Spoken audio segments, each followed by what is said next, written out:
So guys, till now we have studied so many types in this chapter. अलग अलग type है, अलग अलग फॉर्मूले हैं. तो एक बार ना हम लोग बिफोर स्टार्टिंग टुडेज लेक्चर ना सारे टाइप्स का एक और बार ओवरव्यू ले लेते हैं, ताकि कभी भी अगर कोई टाइप आए तो हम लोग को तुरंत क्लिक होना चाहिए.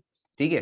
तो सबसे पहले मान लो अगर आपका x टेंडिंग टू a है और इस फंक्शन में x को a डाल दिया और आपको एक फाइनाइट वैल्यू आंसर में मिल रहा है.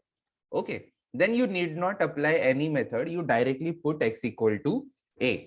ठीक है. देन सेकेंड टाइप में अपन ने क्या देखा कि अगर हम लोग के पास पॉलिनोमियल टर्म है एक्स स्क्वायर का, एक्स क्यूब का या एक्स रेज टू 4 का, तो हम लोग इसको क्या करते हैं, फैक्टराइज करते हैं.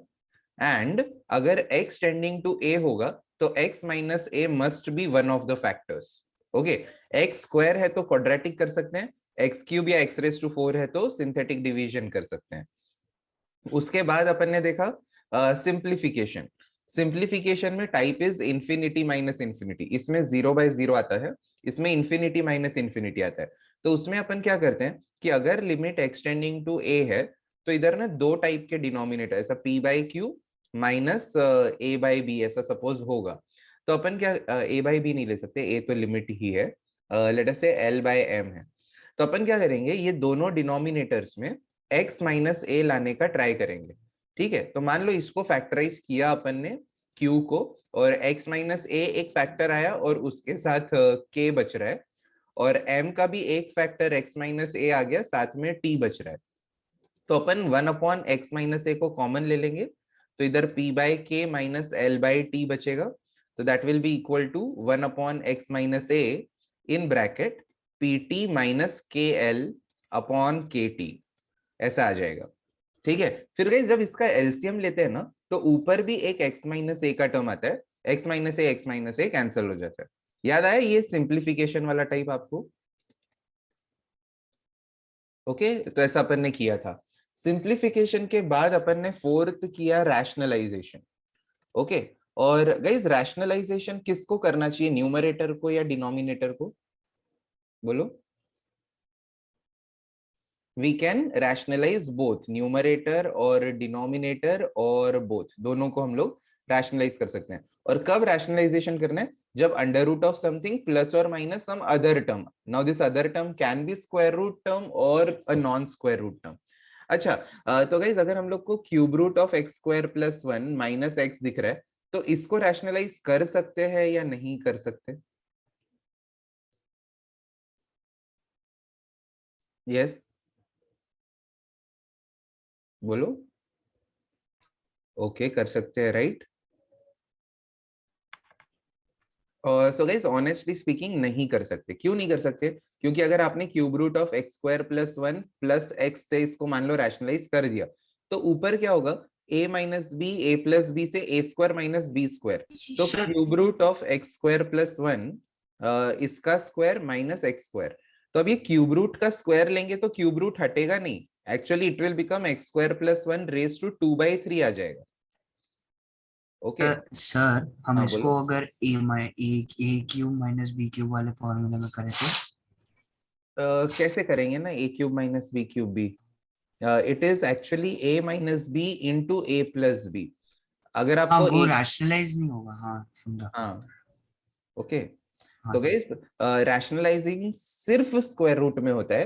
क्यूब रूट या सिक्स्थ रूट या फोर्थ रूट, ऐसा अंदर कभी कभी सिक्स्थ रूट आता है या कभी कभी फोर्थ रूट आता है, तो उसको रैशनलाइज नहीं कर सकते. तो उसको सॉल्व कैसे करना है, जैसे कि अगर मान लो क्यूब रूट के अंदर x प्लस 1 है, ठीक है, तो you try to substitute x plus 1 equal to T cube. तो इससे एडवांटेज क्या होगा, जब आप x प्लस 1 को टी क्यूब डालोगे तो cube root of T cube will become t. तो जनरली ऐसा सब्सटीट्यूशन से ये टाइप सॉल्व होता है. Okay, next question, next type पे आते हैं. फिर इसके बाद गाइस अपन ने देखा algebraic, special algebraic limits. Special algebraic limits. तो स्पेशल अलजेब्रिक लिमिट्स में क्या देखा कि अगर limit extending to a x raise to n minus a raise to n upon x minus a है, ओके, तो इसका answer n a raise to n minus 1. तो गाइस हमेशा याद रखो, कभी भी अगर आपको x का पावर और कोई नंबर का पावर दिख रहा है ना, you must think of this type. Okay. इसके बाद आते हैं सिक्स्थ पे, इंफिनिटी टाइप लिमिट्स पे.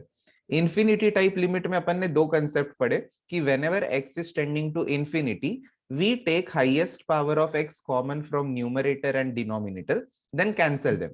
दूसरी चीज कि अगर x tending to infinity है तो anything upon x will become zero.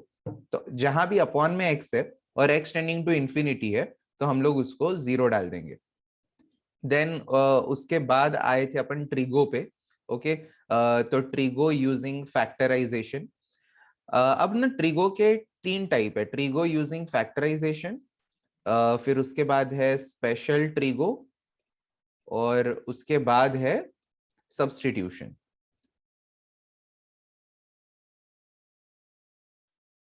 Okay तो कब कब यूज करना है ये काफी लोगों को डाउट होता है. तो गाइज जनरली ये स्पेशल ट्रिगो कब यूज होता है? whenever your angle is tending to zero you use special limit. okay normally factorisation या सब्स्टिट्यूशन में डायरेक्टली एक्सटेंडिंग टू जीरो नहीं होता. ओके अगर एक्सटेंडिंग टू जीरो है ना, always think of special trigo जिसमें अपन ने साइन एक्स अपॉन एक्स का वैल्यू 1 लिखा है, tan x अपॉन एक्स का वैल्यू 1 लिखा है, cos x अपॉन एक्स जो है वो 1 नहीं होता गाइस. ठीक है तो अगर एक्सटेंडिंग टू जीरो है तो think about the special trigonometric limits. Okay अगर हम लोगों को x का टर्म और पाई का टर्म ऐसे जनरली डिनोमिनेटर में दिखता है तो हम लोग सब्स्टिट्यूशन पे जाएंगे और इसमें अगर मान लो x tending to pi by 2 है तो x माइनस पाई बाय 2 को t सब्स्टिट्यूट करेंगे.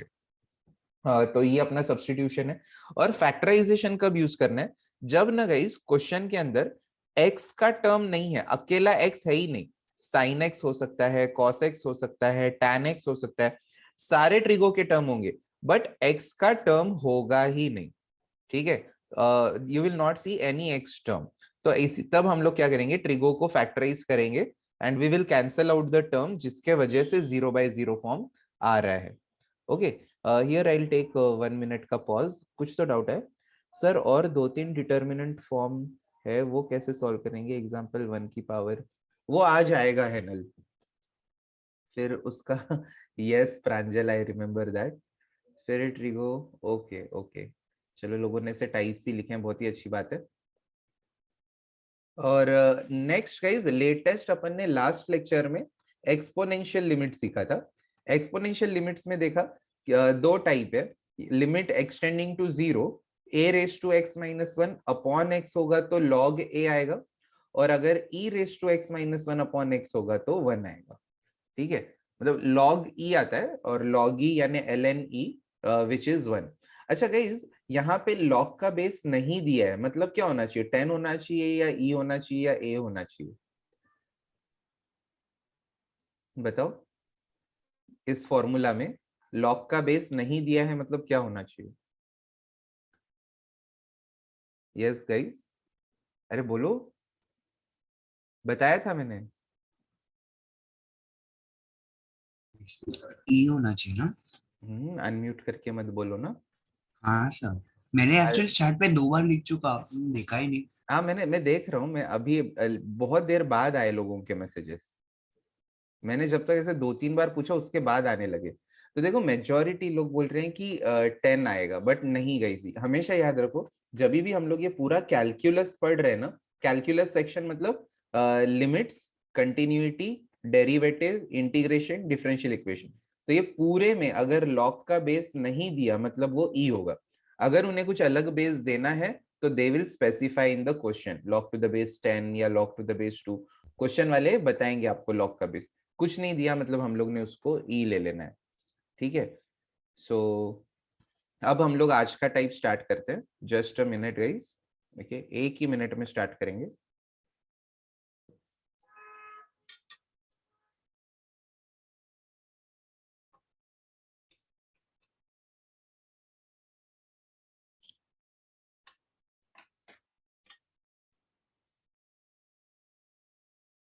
या सो गाइस आज का टाइप है स्पेशल एक्सपोनेंशियल लिमिट. उसमें क्या है स्पेशल एक्सपोनेंशियल लिमिट्स में कि अगर हम लोग के अभी ध्यान से देखना limit x tending to zero 1 plus कोई एक टर्म है. ओके 1 प्लस कोई एक टर्म है और उसका रेसिप्रोकल अगर पावर में है तो उसका आंसर जो है वो ई हो जाएगा. 1 plus something raised to reciprocal of that thing, the answer will become e. जैसे कि अगर मैं इसका फॉर्मूला बना के आपको दूं, तो 1 plus ax upon b raise to b upon ax होगा, तो इसका आंसर गाइज e आ जाता है। ओके अब ये इसका एक एग्जांपल ले लेते हैं। एग्जांपल लिखना नहीं है, बिल्कुल भी नहीं लिखना है एग्जांपल को। Limit extending to 0, 1 plus 2x by 3 raise to 3 by 2x ऐसा दिख रहा है। तो इसको हम लोग गाइस क्या करेंगे, इसका आंसर e लिख देंगे। ओके अब इसमें एक दूसरा भी वेरिएशन है, एक इंफिनिटी वाला वेरिएशन है। इसमें क्या वेरिएशन है कि अगर instead of x tending to 0, if let us say x is tending to infinity, then 1 plus a by bx raised to bx by a, इसका भी आंसर गाइज e ही होता है।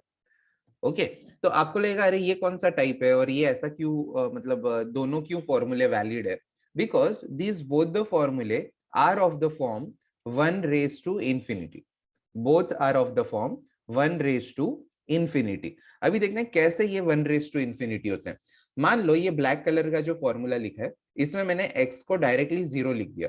अगर x 0 हो जाएगा तो ये पूरा टर्म 0 हो जाएगा, एंड 1 प्लस 0, ये नीचे वाले ब्रैकेट का आंसर अपना 1 आ रहा है। और पावर में जब हम लोग x को 0 डालेंगे तो anything upon 0 will become infinity. तो ये क्या टाइप हो गया गाइज, 1 रेज टू इंफिनिटी हो गया। और इसका आंसर हम लोग क्या लिखेंगे, e लिखेंगे। Similarly this is also 1 raise to infinity type. अगर x को डायरेक्टली इंफिनिटी डाल दिया तो anything upon infinity it will become 0। I hope you remember, अभी भी रिवाइज किया था मैंने। Anything upon infinity will become 0। 1 plus 0, ये इतना नीचे का नंबर 1 आ गया। और x को जब इंफिनिटी डालेंगे तो पावर पूरा ही इंफिनिटी हो जाएगा। So this is also 1 raise to infinity. Okay so in this way both the types are representing 1 raised to infinity type, और इसका आंसर हम लोग क्या लिखेंगे, e लिखेंगे। ओके तो अभी तक अपन सेटिंग कैसा करते थे guys, we used to do setting like this कि जैसे अगर मान लो क्वेश्चन में 3 raise to 5x minus 1 upon 2x है, तो हम लोग क्या करते थे, 3 raise to 5x minus 1 upon 5x into 5x कर दिया, whole thing divided by 2x है, x x कैंसिल, इसका आंसर जो भी फॉर्मूला है log 3 इंटू 5/2 ऐसा करते थे। ओके अब यहाँ पे क्या करना है, यहाँ पे 1 प्लस समथिंग जो रहेगा ना, यहाँ का सेटिंग क्या बोल सकते हैं कि upon 5x into 5x was actually the setting. इस टाइप में सेटिंग क्या होगा कि पावर में ये वाले टर्म का रेसिप्रोकल लाना है, पावर के अंदर इस टर्म का रेसिप्रोकल होना चाहिए, that is going to be our setting. And how to do that setting I will tell you, but before that please write down these two formulae and nothing else. Just write down this formulae.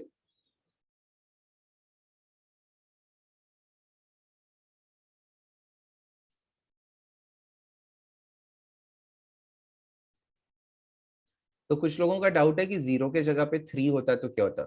अगर 0 के जगह पे letter से कोई दूसरा number ऐसा 3 जैसा कुछ होता, then it wouldn't be 1 raised to infinity type, no? That's why the answer is E only when it is 1 raised to infinity type. Sir second वाले में इस हिसाब से तो e का वैल्यू 1 हो जाएगा ना? मतलब मैं समझा नहीं, क्या बोल रहे हो? जब प्लस वाला a अपॉन bx टर्म 0 हो जाएगा और 1 raise to raise to infinity हो एनीथिंग जाएगा। तो 1 ही होता है ना, इसीलिए। Very good very good. इस क्वेश्चन का डाउट मैं रिकॉर्डिंग्स पॉज करके देता हूँ।